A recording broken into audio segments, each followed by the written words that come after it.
Hello everyone, Assalamualaikum. So previous video la engineering முடிச்சதுக்கப்புறம் என்னென்ன opportunities இருக்கு அப்படின்னு சொல்லி பார்த்துருந்தோம். அதில் கேட் எக்ஸாம் பற்றி சொல்லியிருப்பேன். இந்த வீடியோவில் கேட் எக்ஸாம் பற்றி தான் பார்க்க போகிறோம். கேட் எக்ஸாம்னா என்ன, அது எதுக்காக எழுதுறோம், அது எழுதுறது மூலமாக என்னென்ன பெனிஃபிட்ஸ்லாம் இருக்குது, எலிஜிபிலிட்டி, கேட் எக்ஸாமோட syllabus, question paper pattern and cut off marks etcetera இதை பற்றி தான் பார்க்க போகிறோம். My name is Raja Muhammad. Let's begin. GATE exam. The GATE ஓட full form என்னன்னு பார்த்தோம்னா Graduate Aptitude Test in Engineering. இது யார் கண்டக்ட் பண்றாங்கன்னு பார்த்தீங்கன்னா இந்தியாவில் இருக்க 7 IIT அண்ட் IISc பெங்களூர் தான் கண்டக்ட் பண்றாங்க. அஃப்கோர்ஸ் இது ஆல் ஓவர் இந்தியாவில் கண்டக்ட் பண்ணக்கூடிய எக்ஸாம்ல இதுவும் ஒன்று. எக்ஸாம் எதுக்காக கண்டக்ட் பண்றாங்கன்னு பார்த்தீங்கன்னா இன்ஜினியரிங் அண்ட் சயின்ஸ் படிக்கக்கூடிய மாணவர்கள் அந்த இன்ஜினியரிங் சப்ஜெக்டோட நாலேஜும் கான்செப்டை அண்டர்ஸ்டாண்ட் பண்ணியிருக்காங்களா அப்படி டெஸ்ட் பண்ணதுக்காக கண்டக்ட் பண்ணக்கூடிய எக்ஸாம் தான் இந்த கிராஜுவேட் ஆப்டிடியூட் டெஸ்ட் இன் இன்ஜினியரிங். எலிஜிபிலிட்டி. இந்த கேட் எக்ஸாமை யாரெல்லாம் அட்டென்ட் பண்ணலாம்னு பார்த்தீங்கன்னா இன்ஜினியரிங், ஆர்கிடெக்சர் அண்ட் டெக்னாலஜி படிக்கக்கூடிய students and post graduate in commerce, arts and science students attend பண்ணலாம். நீங்கள் இன்ஜினியர் ஸ்டூடெண்ட்ஸாக இருந்தால் நீங்கள் தேர்ட் இயர் படிக்கிறதுலேருந்து இந்த எக்ஸாம் அட்டென்ட் பண்ணலாம். இதே நீங்கள் post graduate in arts and science அந்த காமர்ஸ் படிக்கிற ஸ்டூடெண்ட்ஸாக இருந்தால் நீங்கள் ஃபைனல் இயர் படிக்கிறப்ப இந்த எக்ஸாமை அட்டென்ட் பண்ணலாம். Benefits of GATE exam. Once நீங்கள் கேட் எக்ஸாம் எழுதி கிளியர் பண்ணிட்டீங்கன்னா நம்மக்கிட்ட 2 ஆப்பர்ச்சுனிட்டிஸ் இருக்குது. ஒன்று இந்தியாவிலையும் இல்லை அப்ராட்லையும் ஹையர் ஸ்டடீஸ் சூஸ் பண்ணி படிக்கிறது.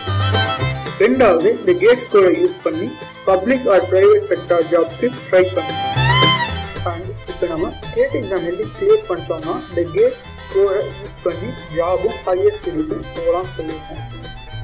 இந்த கேட் எக்ஸாம் கிளியர் பண்ணது 75%னா பேலன்ஸ் இருக்கிற 35% இன்டர்வியூ கிளியர் பண்ணது. இந்த இன்டர்வியூ ரிட்டன் டெஸ்டாகவும் இருக்கலாம் இல்லை குரூப் டிஸ்கஷன் மாதிரியும் வைக்கலாம். ஃபார் எக்ஸாம்பிளுக்கு இப்போ நீங்கள் பிஎஸ்சி ஜாப் ட்ரை பண்ணுவீங்க, அதில் ஒரு 100 அப்ளிகேஷன் இருக்குன்னா அதில் கேட் ஸ்கோரை வச்சு ஃபில்டர் பண்ணுவாங்க, யாருக்கு இருக்கிறதுல கொஞ்சம் நல்லா மார்க் எடுத்திருக்காங்க அப்படின்னு சொல்லிட்டு. ஸோ நீங்கள் கேட் எக்ஸாம் கிளியர் பண்ணுறது ஒரு ஆவரேஜ் மார்க் எடுத்தாச்சும் கிளியர் பண்ணணும். இப்போ தான் கொஞ்சம் யூஸ்ஃபுல்லாக இருக்கும். இந்த கேட் எக்ஸாம் எழுதுறதுனால என்னென்ன பெனிஃபிட்ஸ் இருக்குன்னு சொல்லிட்டு நான் செப்பரேட்டாகவே ஒரு வீடியோ மேக் பண்ணுறேன், அதில் டீட்டெயில்டாக சொல்லியிருக்கேன், அதில் பார்ப்போம். Next GATE syllabus. இந்த கேட்டில் there are 29 சப்ஜெக்ட் இருக்குது. ஒரு ஆள் 2 பேப்பர் அட்டென்ட் பண்ணலாம். அது எப்படின்னா ஃபார் எக்ஸாம்பிளுக்கு இப்போ நீங்கள் மெக்கானிக்கல் படிக்கிறீங்கன்னா உங்களால் மெக்கானிக்கல் பேப்பர் ப்ளஸ் சிவில் பேப்பர்னு சொல்லிட்டு 2 பேப்பரும் அட்டென்ட் பண்ணலாம். இந்த 2 பேப்பரும் ஒரே நாளில் கூட எக்ஸாம் வைக்கலாம், இல்லைன்னா வேறு வேறு டேட்டில் கூட எக்ஸாம் வைக்கலாம். இந்த 29 சப்ஜெக்ட் என்னன்னா அப்படின்னு தெரிஞ்சுக்கணும்னா நான் கீழே டிஸ்கிரிப்ஷனில் லிங்க்கு கொடுக்குறேன் அண்ட் கேட்டோட அஃபீஷியல் வெப்சைட் லிங்க்கும் கொடுக்குறேன். அதில் போய் நீங்கள் செக் பண்ணி பார்த்துக்கோங்க என்னென்ன சப்ஜெக்ட் இருக்குன்னு சொல்லிட்டு. Next question paper pattern and mark allocation.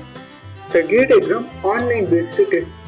So இதை நம்ம வீட்டில் எழுத முடியாது, அவங்க அலாட் பண்ணக்கூடிய எக்ஸாம் சென்டரில் தான் போய் நம்ம எழுதுகிற மாதிரி இருக்கும். இதில் நம்ம மேக்ஸிமம் 3 சென்டர் வரைக்கும் நம்ம சூஸ் பண்ணலாம். நம்ம ஃபஸ்ட்டு செலக்ட் பண்ணுற சென்டர் ஜோனில் தான் அடுத்த 2 சென்டரும் இருக்கும். இந்த எக்ஸாமோட டியூரேஷன் பார்த்தீங்கன்னா 3 மணி நேரம் இருக்கும். டோட்டல் கொஸ்டின் எதுன்னு பார்த்தீங்கன்னா 65 question and total mark 100 mark எழுதுகிற மாதிரி இருக்கும். இதில் 3 செக்ஷனாக கொஸ்டின் கேட்பாங்க. இதுவே நீங்கள் ஆர்ட்ஸ் அண்ட் சயின்ஸ் ஸ்டூடெண்ட்ஸாக இருந்தால் 2 செக்ஷனாக கொஸ்டின் கேட்பாங்க. நார்மலாக ஜெனரல் ஆப்டிடியூட் 15 மார்க்குக்கும் பேலன்ஸ் 85 மார்க்குக்கு நீங்கள் சூஸ் பண்ணுற சப்ஜெக்ட் ரிலேட்டடான கொஸ்டினும் கேட்பாங்க நீங்கள் ஆர்ட்ஸ் அண்ட் சயின்ஸ் ஸ்டூடெண்ட்ஸாக இருந்தால். இதுவே நீங்கள் இன்ஜினியரிங் படிக்கிற ஸ்டூடெண்ட்ஸாக இருந்தால் 15 மார்க்குக்கு ஜெனரல் ஆப்டிடியூடும் 13 மார்க்குக்கு இன்ஜினியரிங் மேத்தமெட்டிக்ஸும் பேலன்ஸ் இருக்கிற 72 மார்க்குக்கு நீங்கள் சூஸ் பண்ணுற சப்ஜெக்ட்டுக்கு ரிலேட்டடான கொஸ்டின் கேட்பாங்க. Next question type. இதில் 3 டைப்ஸ் ஆஃப் கொஸ்டின் கேட்பாங்க. ஒன்று MCQ கொஸ்டின், ரெண்டாவது MSQ கொஸ்டின் அண்ட் மூணாவது NET கொஸ்டின். ஃபர்ஸ்ட் ஒன்று MCQ கொஸ்டின் அப்படின்னா மல்டி சாய்ஸ் கொஸ்டின். இதில் 4 ஆப்ஷன் கொடுத்து அதில் ஏதாவது ஒரு ஆப்ஷன் கரெக்டாக இருக்கிற மாதிரி இருக்கும். இந்த கொஸ்டினுக்கு 1 மார்க்கும் இருக்கும் அண்ட் 2 மார்க்கும் இருக்கும். இந்த கொஸ்டினை நீங்கள் தப்பான ஆன்சர் சூஸ் பண்ணிட்டீங்கன்னா 1 மார்க் கொஸ்டினுக்கு 1/3 நெகட்டிவ் மார்க்கும் 2 மார்க் கொஸ்டினுக்கு 2/3 நெகட்டிவ் மார்க்கும் எடுத்துக்குவாங்க. Second one MSK question.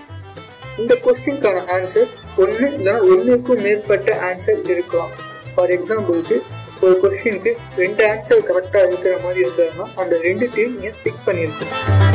இல்லை நீங்கள் 3 இதையோ இல்லை 1க்கு கீழேயோ டிக் பண்ணிட்டீங்கன்னா அது தப்பு.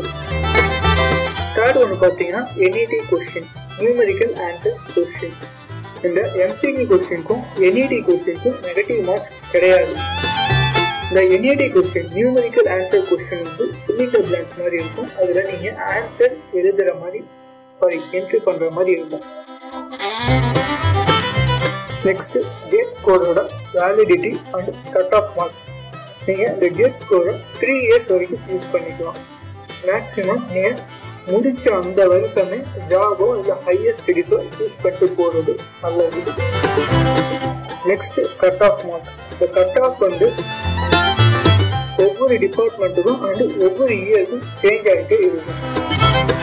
இந்த கட் ஆஃப் மார்க்கை எப்படி டிஃபைன் பண்ணுறாங்கன்னா எத்தனை பேர் இந்த எக்ஸாம் எழுதுறாங்க அண்ட் டிஃபிகல்டிஸ் லெவல் எவ்வளோ அப்படிங்கிறத பொறுத்து இந்த கட் ஆஃப் மார்க் செக் பண்ணுவாங்க. இந்த கட் ஆஃப் மார்க் தெரிஞ்சுக்கணும்னா கேட்டோட அஃபீஷியல் வெப்சைட்டில் போய் தெரிஞ்சுக்குவாங்க. அண்ட் 2021 கண்டக்ட் பண்ண மெக்கானிக்கல் டிபார்ட்மெண்ட்டுக்கான கட் ஆஃப் மார்க் 33 சொல்லிட்டு ஸ்க்ரீனில் டிஸ்பிளே பண்ணியிருக்கேன். இதை பற்றி மோர் டீட்டெயில்ஸ் வேணும்னா கேட்டோட அஃபீஷியல் வெப்சைட்டில் போய் செக் பண்ணிக்குவாங்க. Next, fee structure for GATE exam. Female, SC/ST and PWD candidates 750 rupees charge பண்ணுவாங்க. And general and OBC category 1500 rupees charge பண்ணுவாங்க நார்மல் பீரியட்ல. Next, important dates for GATE exam.